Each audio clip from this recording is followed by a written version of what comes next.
Hello बच्चों, let's read the question. Match the column 1 with column 2 and select the correct answer using the codes given below. So, column 1 में हमें बताया गया है कि Newton's laws of motion and column 2 में बताया है कि न्यूटन्स लॉज में हम क्या यूटिलाइज करके क्या रिजल्ट देते हैं. सो इस क्वेश्चन का similar article that is Newton's laws of motion, 3 laws of motion हम डिस्कस कर सकते हैं 11th NCERT part 1 page number 91, 93 and 96 पर. सो कॉलम 1 में सबसे पहले ए एंट्री है Newton's first law of motion. तो बेसिकली अगर हम लोग स्टडी करें Newton's first law of motion which says that whenever there will be external force acting in the body, acting on the body, then the body can change its state of rest और state of motion. ठीक, उसके बिना external force के, external unbalanced force के बिना कोई भी body अपनी प्रेजेंट स्टेट को चेंज नहीं कर सकती. So this is also called as the property of inertia in a body. कि हर जो inanimate non living body है उसमें इनर्शिया मीन्स इनर्टनेस की प्रॉपर्टी है कि जब भी हम उस पर एक एक्सटर्नल फोर्स लगाएंगे तो वो बॉडी उसको अपोज करेगी. सो it means Newton's first law of motion का अगर हम चेक करें तो बेसिकली क्या बताता है वो force as well as inertia.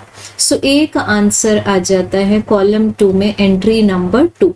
अब चेक करेंगे हम कॉलम 1 में एंट्री बी जिसमें पूछा हुआ Newton second law of motion के बारे में.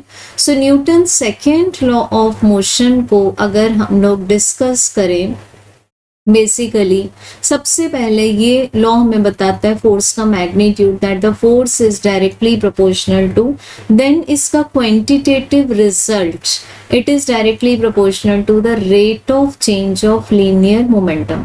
एंड एक पर्टिकुलर डिडक्शन के बाद में हमें रिजल्ट मिलता है force is equals to mass multiplied by acceleration. So यहाँ से हमें फोर्स का क्वांटिटेटिव रिजल्ट पता चला.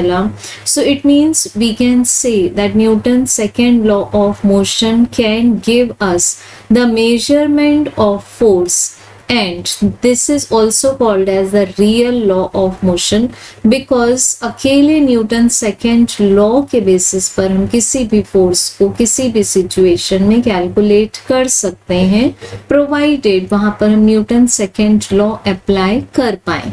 सच एज जब भी बॉडी की स्पीड लाइट की स्पीड के इक्विवेलेंट हो जाएगी तो हम न्यूटन सेकेंड लॉ अप्लाई नहीं कर सकते. अदरवाइज अगर बॉडी मासलेस है तो भी हम न्यूटन सेकेंड लॉ अप्लाई नहीं कर सकते. So it means real situation में हम Newton second law of motion को यूज करते हैं for the measure of force and it is also called as the real law of motion. तो हमें बी का आंसर क्या मिलता है बच्चों? It is third entry as well as fourth entry in column number second. अब check करते हैं हम लोग एंट्री सी इन कॉलम 1 जिसमें Newton's third law of motion check करना है हमें. तो basically Newton's third law of motion की अगर हम बात करें it tells us that forces occur in pair. तो ये पेयर्स कौन से हैं?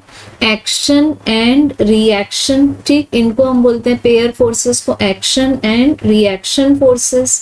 इट मीन्स यहाँ पर हमें ये पता चलता है कि जब भी एक बॉडी रिएक्ट कर रही है इट मीन्स उस पर कोई ना कोई फोर्स एक्ट जरूर कर रहा है. So we can say that this is telling us the nature of force की बॉडी पर जो फोर्स है वो एक्शन है या फिर रिएक्शन है, हम उसको एक्सप्लेन कर सकते हैं. सो सी का आंसर मिल जाता है हमें 1. And the last one is D, rate of change of momentum. तो न्यूटन सेकेंड लॉ में हम लोगों ने चेक किया था कि the force is directly proportional to the rate of change of momentum.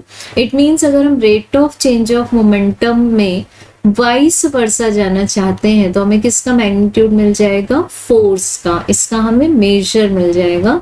सो हमें डी का आंसर मिल जाता है entry number 3 in column 2।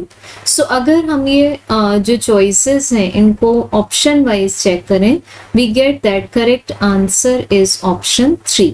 Thank you.